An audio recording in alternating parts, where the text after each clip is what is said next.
Throughout this week, I've been thinking a lot about the news of the Kamloops residential school, the horrible, horrible news, and at the same time preparing for my favorite feast, the Feast of Corpus Christi. So in my heart, I've just been torn between, heartbreaking news and then heartwarming feast day. It's like a tension between myself. So it got me thinking, just picture yourself for a moment. Okay, so the day would be June 6th, 1950.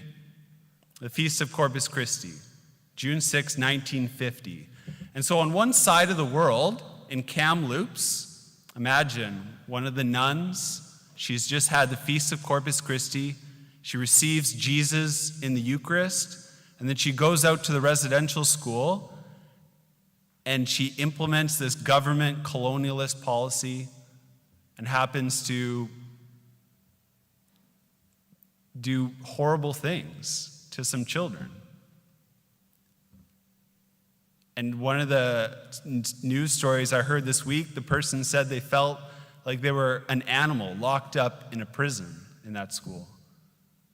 And on the other side of the world, in Calcutta, India, June 6, 1950, you have another nun, Mother Teresa, who on the same feast day receives Jesus in the Eucharist, and she goes out into the slums of Calcutta and is able to bring one of the poorest of the poor, one who the Indian caste system considers worthless, brings this person into the home of the dying, and the person says this: all my life I've lived like an animal in the streets, but here I am dying like an angel because I'm loved and cared for.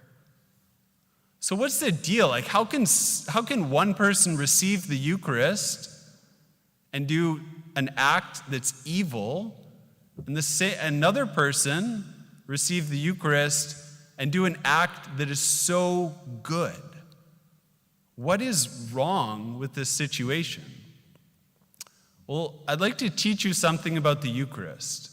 So picture the sun, okay? Picture the sun up in the sky, and on the ground you have two objects. You have a piece of clay and a piece of wax. Okay, so what does the sun's heat do to the clay? It hardens it, right? The sun's heat hardens clay.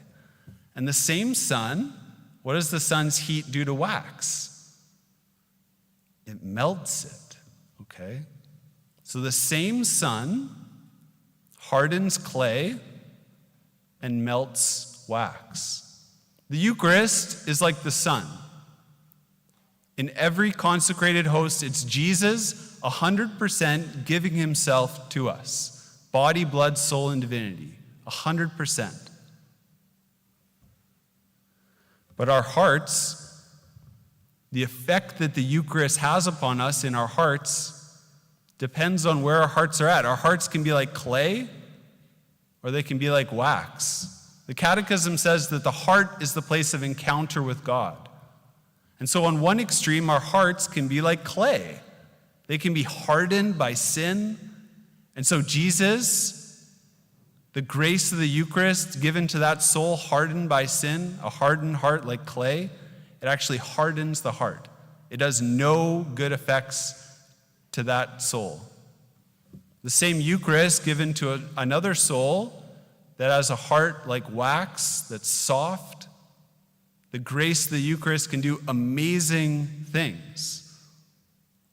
And so just as the same sun hardens clay, melts wax, the same Eucharist can harden some people in their sins and can melt other souls to repentance and to amazing effects. And this is not just some random teaching that Father Richard is coming up with. This is St. Thomas Aquinas.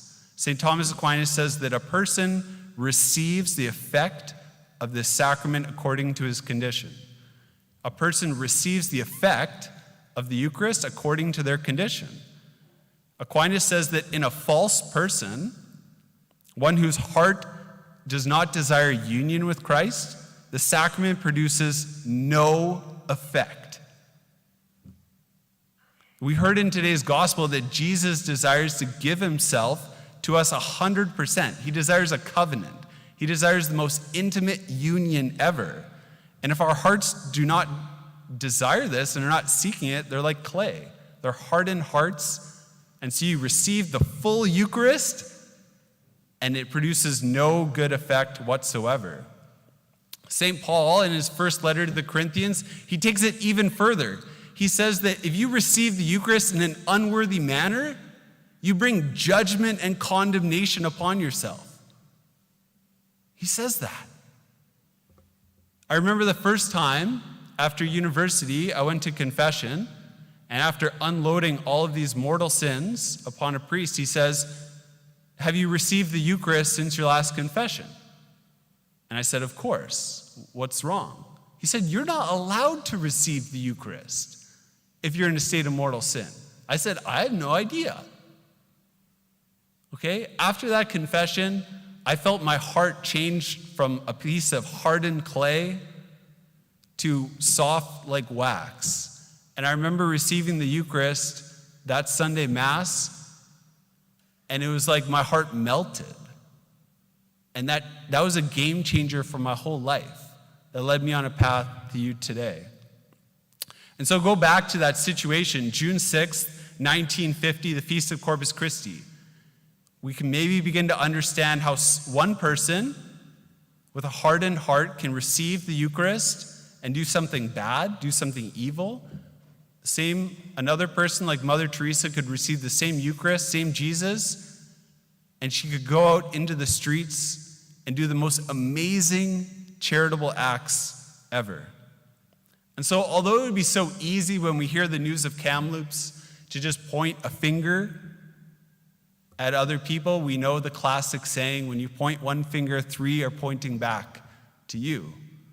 And so it's an opportunity for us to reflect upon ourselves. Because this is what Mother Teresa says. Someone brought her a church scandal, and she says, "Mother, what should we do? What should we change in the church?" She says, "You know what should change? You and me. That's what should change." So we should look at ourselves on this Feast of Corpus Christi. I need to look at myself seriously. What needs to change in my life? And the Eucharist is actually a wonderful test for our spiritual life. It's a test for our spiritual life. If you are hungry for physical food, it's a really good test of health, that you're actually growing. Children get hungry all the time. That's a sign that they're growing as children. How about on a spiritual level? The Eucharist is our spiritual food. And so, if we're hungry for the Eucharist, that's a sign that we're actually growing spiritually. So how hungry are we for the Eucharist? If the Eucharist is our spiritual food, and getting physically hungry is a sign of growing physically, shouldn't we be hungry for the Eucharist on a spiritual level? And the same thing, if we eat physical food and we're energized, that's a sign of health on a physical level. Well, how about the Eucharist? It's our spiritual food. Do we get energized by receiving communion? When I say go forth, the Mass is ended, are we like leaving here like Mother Teresa, who says, it would be impossible for me to do the work that I'm doing unless I receive the Eucharist in the morning. Impossible. She says the daily force that I receive from the Eucharist gives me all that I need to go to the poorest of the poor, to bring the dying, the destitute, the dignity and love and compassion of Jesus. And so it's an opportunity for us to reflect on this Feast of Corpus Christi. Like, where are we at? This is myself too, like, trust me. Like, my heart can get hardened easily. Like, every day, I need to look at my heart and be like, do I really hunger for the Eucharist? Do I really?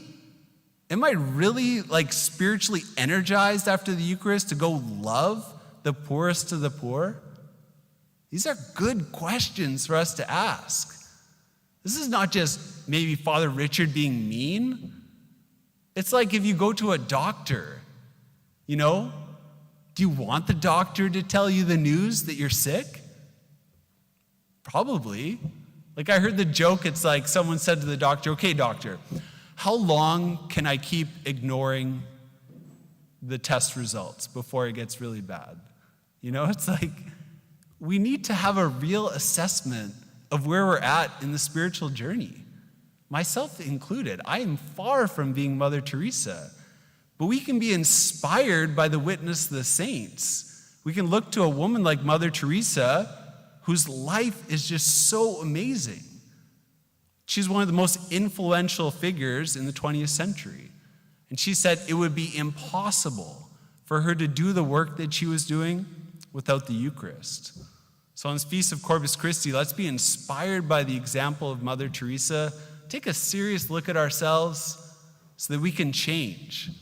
Because if you just heard this news when you died and you saw Jesus face to face in heaven, like he was saying, I gave you the Eucharist to be your health, to be your strength, and you never knew it, that would be a bummer. That would be like, oh, I missed out.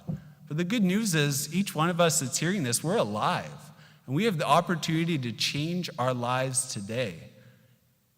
There's, in my heart included, there's pieces like clay that are still hardened by sin.